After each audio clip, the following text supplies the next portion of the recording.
किया कि मेरी हुकूमत में जो सबसे बड़ा बेवकूफ़ हो उसे मेरे सामने हाजिर किया जाए।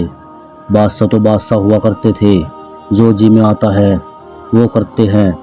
उसकी हुकूमत में जितने बेवकूफ़ थे सबको लाया गया और फिर सबका इम्तिहान लिया गया।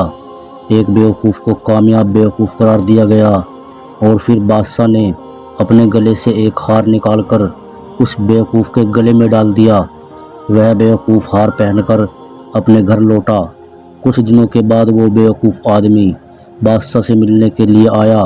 उस वक्त बादशाह बहुत ही बीमार था और मरने के बिल्कुल करीब था। ज़िंदगी से मायूस हो चुका था। अब उसको अपने काम में सिर्फ मौत ही नज़र आ रही थी। उस बेवकूफ़ आदमी ने पूछा कि बादशाह सलामत, आप लेटे क्यों हो? बादशाह मुस्कुराया और बोला कि अब मैं ठीक नहीं हो सकता, क्योंकि मैं एक ऐसी जगह पर जा रहा हूँ जहाँ से कोई भी वापस नहीं आता, मतलब मौत होने वाली है। बेवकूफ़ ने पूछा कि आप वहाँ से वापस नहीं आएंगे, हमेशा वहीं रहेंगे? बादशाह ने एक दर्द भरे अंदाज में कहा कि हाँ, मुझे अब हमेशा वहीं रहना है। बेवकूफ़ ने पूछा, बादशाह फिर तो आपने वहाँ अपने लिए बहुत बड़ा महल बनवाया होगा, वहाँ आपने अपने लिए बड़े बड़े बगीचे बनवाए होंगे, बहुत से गोदाम और बहुत सारा सामान भी होगा। बादशाह चीखे मारकर रो पड़ा। वो बेवकूफ़ बादशाह को हैरानी से देखता रहा और उसे समझ में नहीं आ रहा था कि बादशाह क्यों रो रहा है। बादशाह ने रोते हुए कहा कि वहाँ मैंने एक झोपड़ी भी नहीं बनवाई है।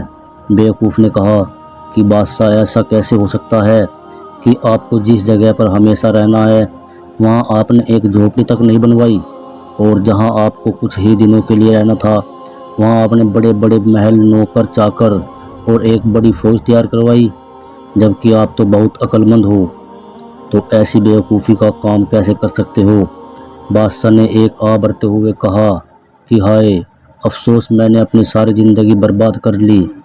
यह देखकर वह बेवकूफ़ उठा और अपने गले से वह कीमती हार जो बादशाह ने उसे बेवकूफ़ी के इनाम में दिया था, वह हार उतारते हुए उसने बादशाह के गले में डाल दिया और कहा कि बादशाह सलामत, मुझे लगता है कि आप इस हार के मुझसे ज़्यादा हकदार हो।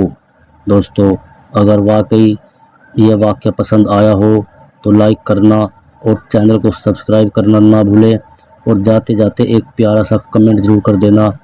सलाम। उर्दू तहज़ीब 2M।